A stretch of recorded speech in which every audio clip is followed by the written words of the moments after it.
Hi, fifth graders. We're on One Crazy Summer, Chapter 5, Mean Lady Ming. We stood as one, looking up at her, me in the front, Vanetta and Fern at my sides.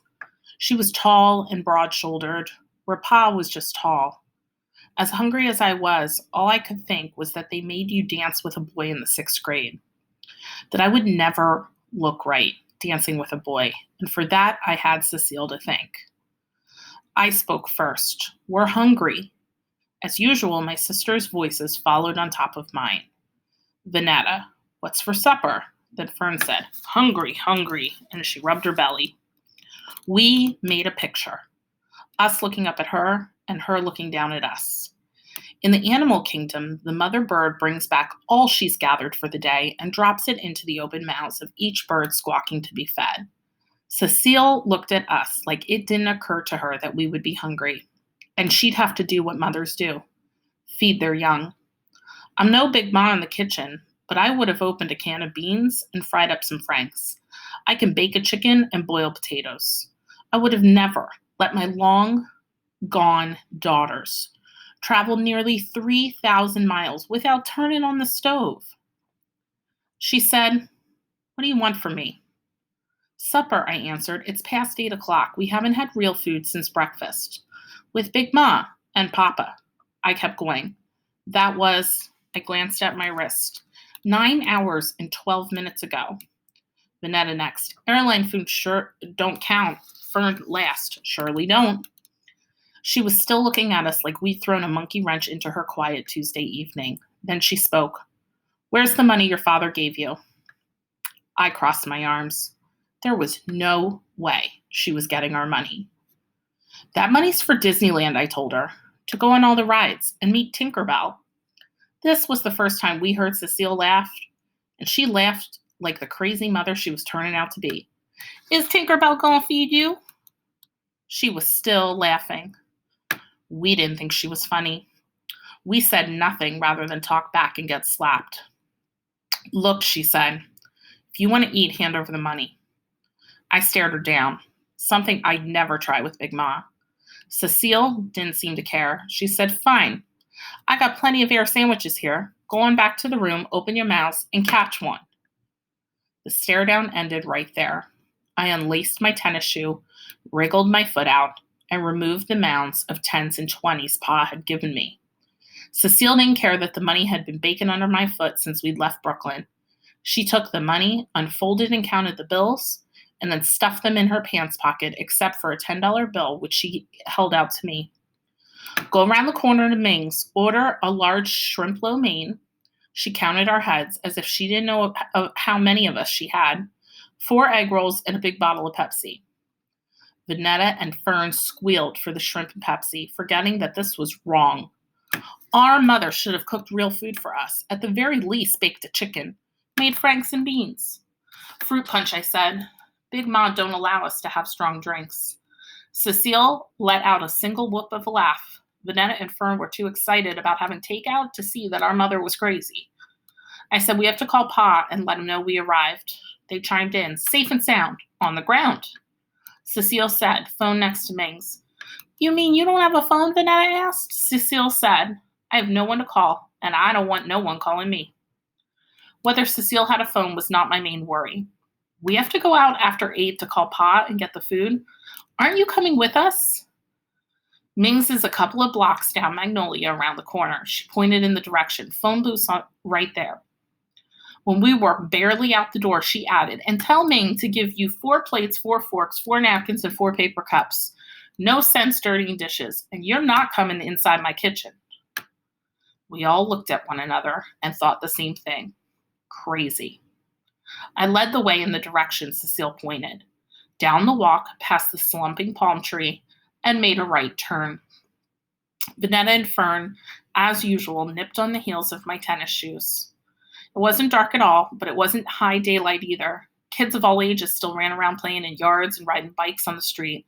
I bet kids ran around and played out here all year long, and not only in the summer.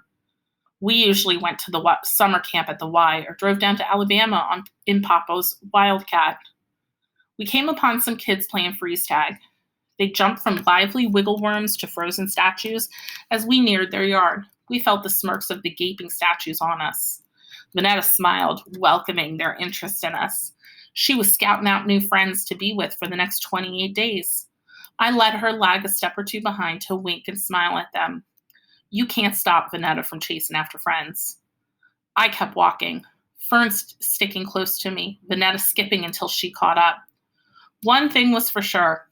These blocks might have been long like the blocks on Herkimer Street, but we were far from Brooklyn. I didn't know where any of these streets led, but I walked down Magnolia like I knew where I was going. I couldn't help but notice not one yard had a palm tree. Not one. Or stucco. Not one house was painted that crazy green color. I was thinking this when behind us crept a rumbling against the concrete like a barrel rolling. The rolling broken by the cracks in the sidewalk. I turned. A voice yelled, "Gangway!" We tried to jump to the side, but the three of us all jumping all together only got us so far. A boy on top of a wooden board, this flying T with the tricycle wheels in the back, rumbled by and managed to clip me good. "Hey, watch out!" I called after him, shaking my fist. He only stopped at the corner to picking up his flying T, carrying it across the street, and lay it back down on the sidewalk. "Sorry," he yelled without turning around. Then he gave it a running push, jumped on it, eventually lying stomach down, his arms outstretched as he held onto both ends of the T. "What was that?" Vanetta asked. "Some stupid boy," I said. "Come on, y'all." I had to pull Vanetta's chin away from the direction of the boy on the flying T. She kept looking even after he was long gone. Ming's was where Cecile said it would be, around the corner and a couple of blocks down. There was a big sign, Ming's, and underneath it are red neon characters that looked like fighting men waving swords. The telephone booth was also where Cecile said it would be, right next to Ming's. I planned on calling Pa before getting the food, but the booth was already occupied by a light-skinned guy with a big floppy afro. He was turned sideways, but I could see his profile, his beakish nose, the way he pushed his head this way and that suspiciously while he talked. We stood with our arms folded, waiting for him to finish. He looked like a fugitive from justice. I could spot one when I saw one. I love a good crime story, especially the FBI crime shows come on late, and I sneak to catch whatever Big Ma falls asleep watching. That's how this guy looked. Like he was calling his ma to see if the coast was clear to come home without the mob or the coppers on his tail. He saw us standing with our arms folded and turned his back to us. I got it. He had a lot of dimes and was planning to use each one. We went inside Ming's. We were barely in the restaurant, which wasn't a restaurant, just a counter with a kitchen on the far side and two tables with benches on our side. The Chinese lady behind the counter said, "No free egg rolls. No more free egg rolls." She waved her hands like, "Shoo, stray cat." I didn't know how to answer. I didn't ask for any free egg rolls, but we were the only ones inside Ming's, and she was staring straight at me. Vanetta said, "We don't want free egg rolls." Fern piped in, "We want shrimp lo mein and Pepsi," Vanetta said, "and 4 plates, 4 forks, 4 napkins, and 4 cups." Fern, "and 4 egg rolls." Vanetta, "All for money, not for free." Finally, I said, "It's takeout, to go." I uncurled the $10 bill to show her. Usually I am Johnny on the spot speaking up for my sisters and me, but this time I went blank for no reason I could think of. It was nice to have Vanetta and Fern jump right in. The lady shouted in Chinese to the back of the kitchen. She sounded even meaner than she was when she'd said, "No free egg rolls." I decided that just like Cecile was crazy, the Chinese lady was mean. Mean Lady Ming. She nodded to us and said, "Okay, sit." We sat down and waited. Mean Lady Ming kept talking. "Everybody poor. Everybody hungry. I give free egg roll? Feel sorry. Then everyone come in for free egg roll."